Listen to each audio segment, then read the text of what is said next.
Hey, everybody, welcome. I'm Eric Tarigian, and you've joined Lessons from the Corner Office. So, today I am really excited to have two of the most brilliant people that I get to work with all the time with me, and we are going to have a conversation about economic uncertainty. So, I know you'll remember Greg Gilbertson well, and Matt Turnbull is going to be joining us, and we would like to talk a little bit about what we're seeing in the marketplace. So, look, let's be honest with each other. There is a lot of mixed signals happening in the economy today. And once again, we don't want to make this a politicized conversation, but we want to make this a conversation about what's happening. And more importantly, as leaders, how are we responding to it?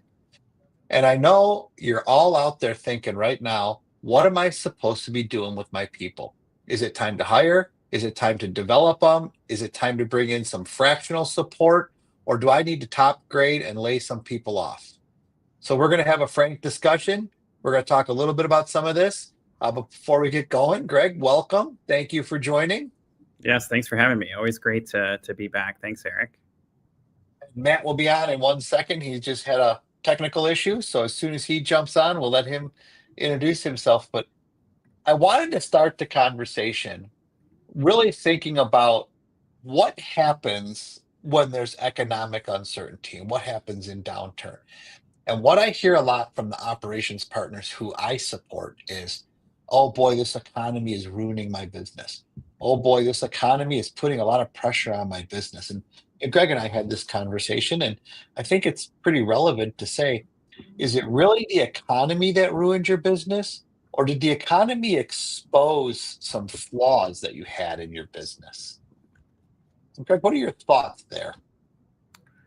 Yeah, I think we see both. I see so many operators and HR professionals certainly reacting to the current circumstances. It feels like a lot of us have, if we're all being honest, since, all a kind of abrupt changes relative to economy, we tend to react. So I see it in both sides, with our clients that we work with, and I see it often in even big business and scaling and labor relations in general. So I see it everywhere. And I think it's really important that we move ourselves out of that reactive state and things like this and think measurably. Did I say that correctly? Words are tough. Yeah. Where you can measure their response and make sure it's tactful, because high emotion brings low intelligence in these types of operations. Yeah, and Matt and I were having a discussion in the green room right before we went live, and we were talking a little bit, and he used a great metaphor for what's going on, and he calls it the ocean effect. And the economy is like the ocean. So you have high tides and you have low tides, and you have rip currents, and you have a high tide today is not predictive of a low tide tomorrow. And how are all of these things? How do they all fit together? And the other thing that I really like about it is there's always a tsunami that's coming. So we always got to watch out for that as well. Yeah, absolutely. And I think it's fair to say that you go back and in these times, the economy ebbs and flows, whether it's every 10 years, we see that data, it's going to happen continuously, regardless of what you can control. And so I think it's important that we talk about those things we can control. And it's showing a lot of businesses are surprised and shocked when people in the current administration doing exactly what they said they were going to do, and nobody knows what the impact of that is going to be. And these uncharted waters to the ocean analogy. I love that, Matt. But, it's also understanding how you interact with that environment. It is. And, I remember I got to go dig it out because I know it's in my basement still. And I'm going to really date myself. But when I went to Michigan State and my degree was in advertising, which I'm probably sure doesn't surprise very many people. That does not So we surprise had to do this project. And I remember finding a picture of a sailboat. And this is, the 80s, and the America Cup was hot and all this. And there was a boat heeled over. And my tagline on it was, you can't control the winds, but you can set your sails. So you don't control the winds, you don't control the tides, you don't control the economy, but you can control your reactions to it, and you can control how you interface with it. Yeah, and ultimately what you do as an individual and an operator and a professional, but ultimately how you use that same mindset when approaching business outcomes and uncertainty. It's critical. It is. And it's such a great analogy. That's why, like I said, Matt and I were talking about it in the green room as we were coming on.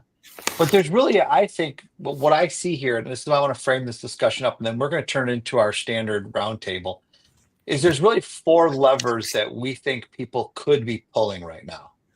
So the first one, and I think a lot of people are going to be shocked by this, and I hope you don't, drop your donut, but you could be hiring right now. You could be developing your employees right now. You could be looking at leveraging fractional and interim right now. And you know what? I hate to say it, but it's now the time you should also be looking at top grading and maybe some layoffs. So Matt, welcome back. I know you had a little technical issue there, but we just kicked off and got started. So I wanted to throw it to you and think a little bit as you get up to speed with us. But we talked about the metaphor of the ocean and really kind of the four ways that we can adapt ourselves to what's coming at us. Well, no, thank you. And yes, technical difficulties, but I appreciate being included with the conversations today. There's no question that metaphor is all right. There's a lot of concern what's going to be next. And one thing, and Greg, I'll put it to you too, because throughout the course of my career, I've worked at both public companies as well as private concerns, some large, some small as well.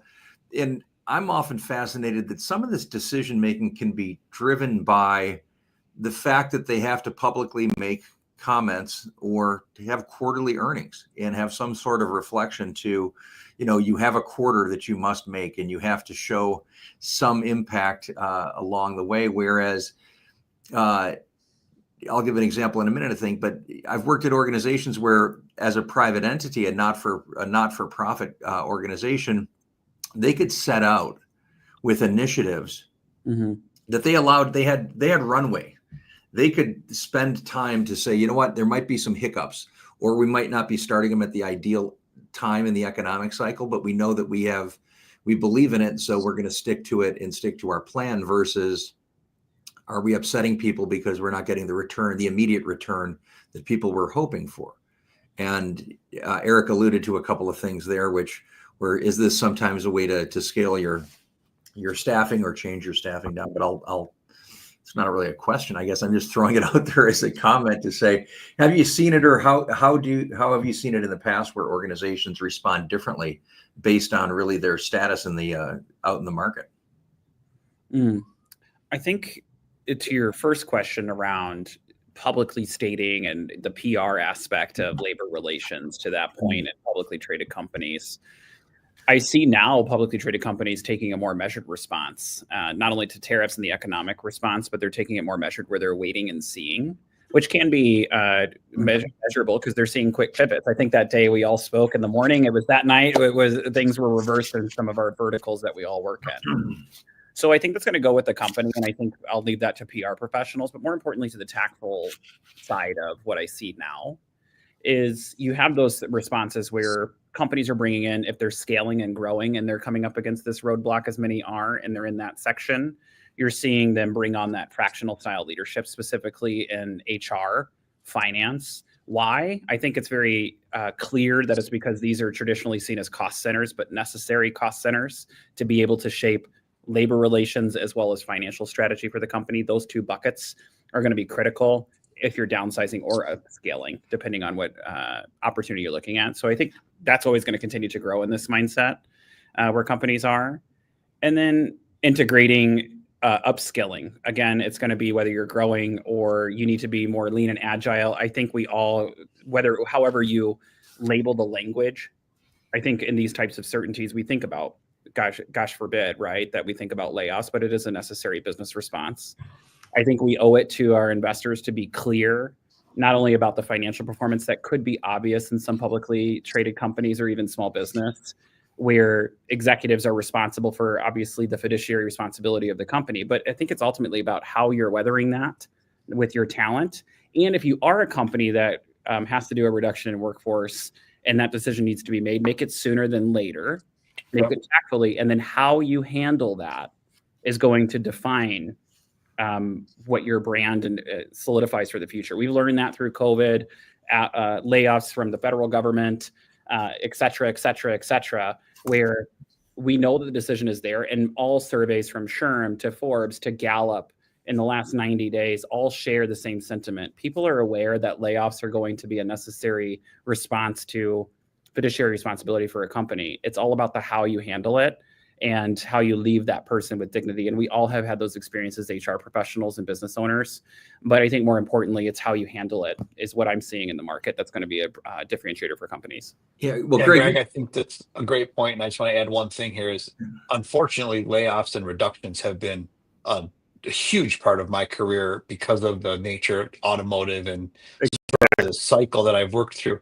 But I've learned a couple things. Is the first thing I learned is leadership, you have a responsibility during this act. And it's not just, hey, we want the CEO to come have these conversations, but we want you to come and own it and really emotionally be there and be present. I mean, yes, this is a very bad day and it's, it is a very stressful day and there's bad things happening, but people have dignity and you have to treat them with respect. They've invested in you, and unfortunately, for whatever reason, it's not going to continue. And don't think about that, but think about the person. But the other piece that I saw that I think the organizations that get this right are the most advantaged is you got to think about the survivors. What are you going to do for the ones who didn't get laid off? What are you going to do for the people who stayed? Because yes, they make that first breath of relief, but then what are you doing? Are you going to develop them? How are you getting them help? You just took all of the work that 10 people did and now 7 have to do it. And how are you going to address and manage that? Matt, I know this is up your alley with how you do a lot of your coaching, but I think that's as critical as selecting the list of who you need to cut. Yeah, I'll jump in for a second there because I was going to mention one of the things that Greg had said, which is the phrase of dignity. There's no question. Everyone is invested in an organization, and when these cuts happen, traditionally no one's expecting them, or it's not going to be me mentality. So there's always an emotional shock to that. And the dignity piece that Greg mentioned, I think, is very, very important. And the other side of it is that, after they act, after it happens, for those that are still there, it's important to recognize that, and to show empathy, because it is an emotional event, not just for those that are no longer with us, but for the people that work side by side with their coworkers. And then they realize, one, they're gone now, or I could be next if it's a continuation. So an empathy and providing clarity, I think, is incredibly valuable. Both of you gentlemen have a lot of experience in that too. But it is to then say, to bring everyone together, to acknowledge it, I think, is very, very important. And more so than is to tie everybody back into the concept that they remain because they remain very, very important to the success of the organization. And it's an opportunity to really tie people back into what our long-term mission is, what the values are and the goals are. And despite hiccups, these are, growing pains or issues that happen, that to get people to recognize that we still have a job to do, not that we just still have a job, but we still have a job to do, and to really drive that. And with dignity and with empathy, I think it's very, very important. And don't be afraid to ask people how they feel about it once the events happen too, and let them get it out into the open, because there's no questions. You're going to be able to get support from your teammates or your coworkers, and recognize you're not the only person that's feeling really low at that moment, but bringing them back into why we remain and what that long-term vision is, in that they're valued as well. Hey, so now we've had this event. Let's put that aside, because I think this is really more about what can we do proactively as an organization. So let's think about this now. Whether you've had an event or not, or you've made a layoff or not, you've had this economic impact, and now you're sitting in the low tide. And we shared earlier, one of my favorite sayings of Buffett was, when the tide goes out, you can tell who was skinny dipping. So now that the economic tide has pulled back a bit, all of these things are exposed in your business.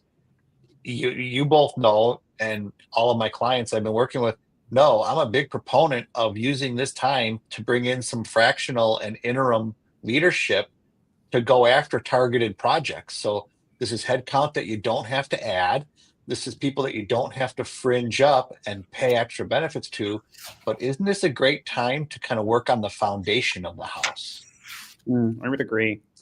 I see a lot of fractional positions, not just because of economic uncertainty, because I think there's a lot of parallels there, including, former executives wanting to be more consultative, but fractional leaders are growing for really three things. That's flexibility, the speed they offer, and their deep subject matter expertise.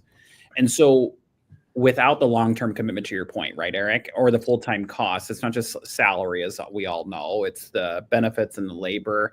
And they really do a great job in filling the gap immediately. So as you're exposed, you can use fractional executives to bring in that immediacy and bring in the high-level strategic thinking. On the other hand, be very clear about what you're looking for inside of those roles, so you don't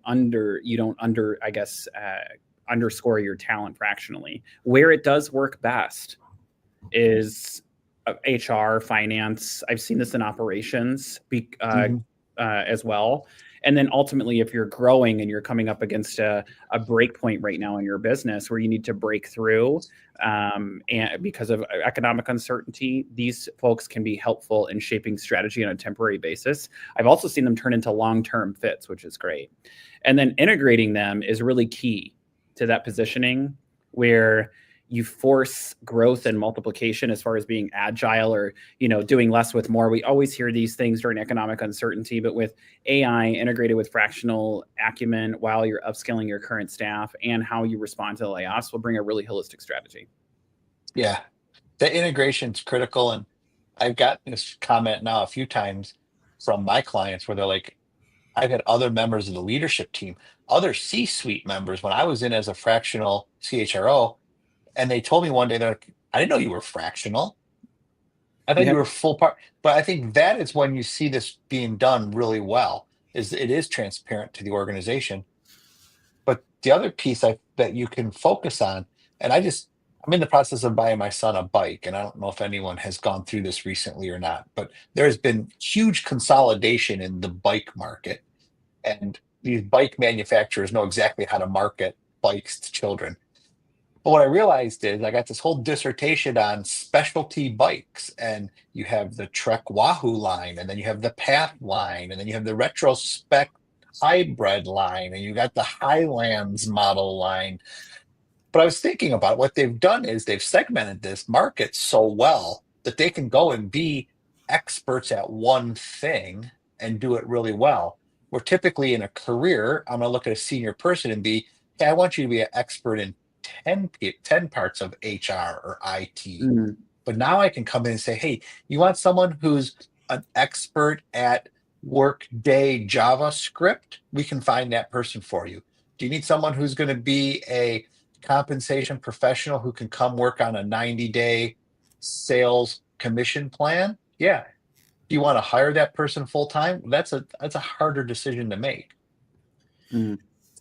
Well, Eric, one thing that you also add to it, when you mentioned, or Greg was mentioning them, and I gave that, he's hitting it right on the head, which was, the fractional side can bring in subject matter expertise, but just the highest level of talent where, yes, they may not want a full-time job any longer, but they have that institutionalized knowledge that in some organizations, they may not have been exposed to it, or they didn't lose a person. They just never had one in that role before.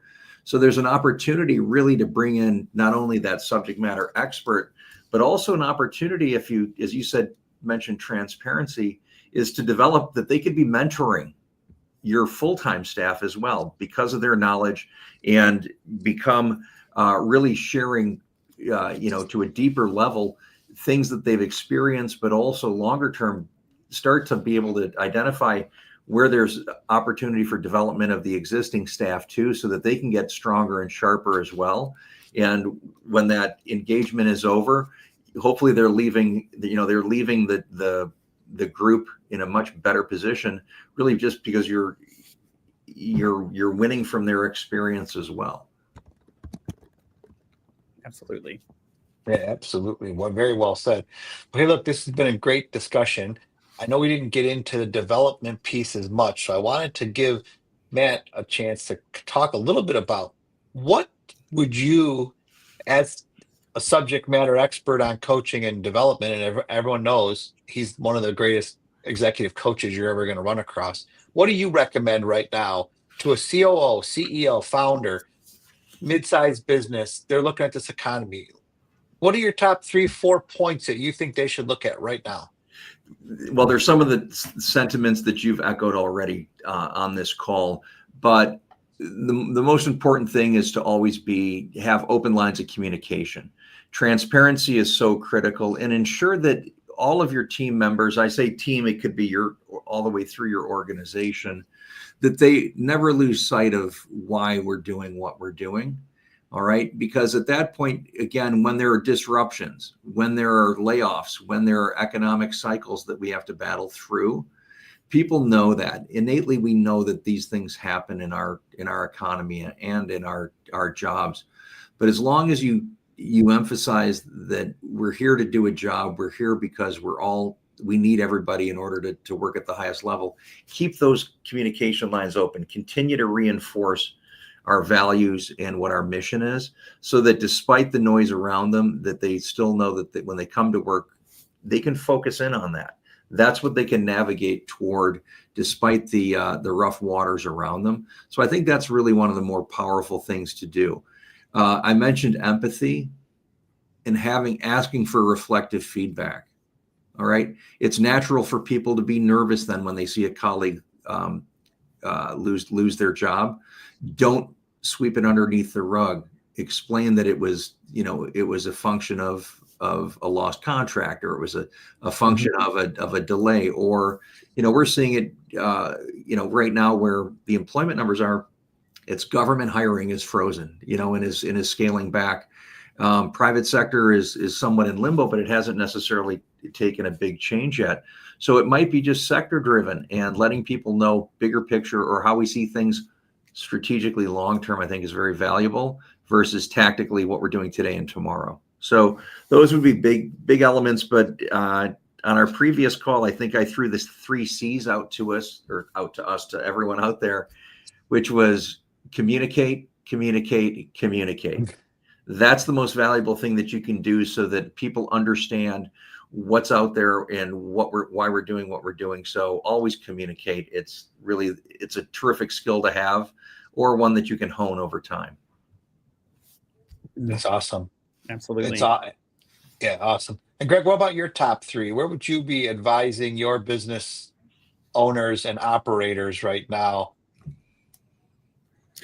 The first is from a business standpoint, controlling what you can as far as supply chains and the verticals that we work in, where they're concerned about that economically, expanding it outside of just Asia, right? It's a tactful thing. But more importantly, to the subject at hand, it's exploring that fractional leadership, knowing what you need, whether it's sit down and actually do a job analysis, right? You'd be surprised at how many CEOs and business owners are like, I need HR. Well, what specifically? Well, I need somebody to help with employee relations. Well, we might already have that. So making sure we know what we need to make sure that we don't get into out of our skis. But to Matt's point, I do believe, and I say this all the time, where there's no communication, there's chaos. So communicate often, frequently. And if you think you're over communicating in scenarios economically and doing reduction in workforces, as you know, Eric, as an expert, is you can't communicate too often and too frequently when it's these things, and you're not over communicating. Human beings in nature like to know what's going on and are in tune, believe it or not, with the exercise that we've learned from Gallup and Forbes and studies I referenced earlier, where, hey, they're aware that layoffs are going to occur. It's how you handle it. So handle it well. And I'm going to just follow that same theme, and I'm not going to duplicate too much, but I think now's the time too to look at how you function. I'm a big systems thinker, and now's a great time to do some team effectiveness work. And now's a great time to look at your operating systems and what is your HR operating system, or do you even have one? And I know we have broken systems out there, but when the economy comes back and when the tide returns, what you get when you scale a broken system is just a very broken system. So one of my biggest tips right now to organizations is let's bring in some talent. Let's take a look at some of these things. Let's go through how you function, how you work, how you're operating, and have you ready So when it does come, you're ready to run. Absolutely. So hey, look, I want to thank everybody, and this is a great call. It's, Greg and Matt, I'm honored to be on with you on these calls. It's always a great discussion, and they're always very, very topical. This topic was a suggestion from one of the listeners, so send me those suggestions. Keep talking to us, and we're going to keep these going. And in the spirit of Matt's 3 C's, we're going to take the first one and keep communicating, and we're going to try to make these into maybe every other week. Do one of these. So tell us your topics, tell us what you're thinking about, and we'd love to bring it to you. So as always, this is Eric Tarigian. I want to thank you for tuning into Lessons from the Corner Office. I'll let Greg and Matt say their thank yous. And yeah, thank you, everybody. Greg Gilbertson, excited to continue to talk about these types of topics as there's no more pressing time to reiterate things that we may already know, but drive home what is currently trending and being effective inside of your businesses and your labor relations. Appreciate y'all. Okay. And both to you, Eric, and to Greg, thank you. And to the audience out there, too. One of the lost biggest you, Matt. Thank you. I was going to offer that one of the biggest things that I would talk about is, as we continue on with transparency, and if you ever do have concerns, one of the big things you can always do is ask. Okay. With Eric, with Greg, I mean, if there are questions that are in the back of your mind and you're not comfortable raising them to your direct line supervisors, ask us. Yes. Okay? We're happy to field conversations or questions from our audiences. And, more often than not, maybe we're the ones that can give you a quick 5 minutes of try this or try that, or to start going a little bit deeper and helping out an organization. So that's all that I would say. Eric, again, thank you. Greg, thank you very much. And I wish everyone out there to have a terrific day. All right, everybody. We'll see you back in the corner office. See you guys. Thanks.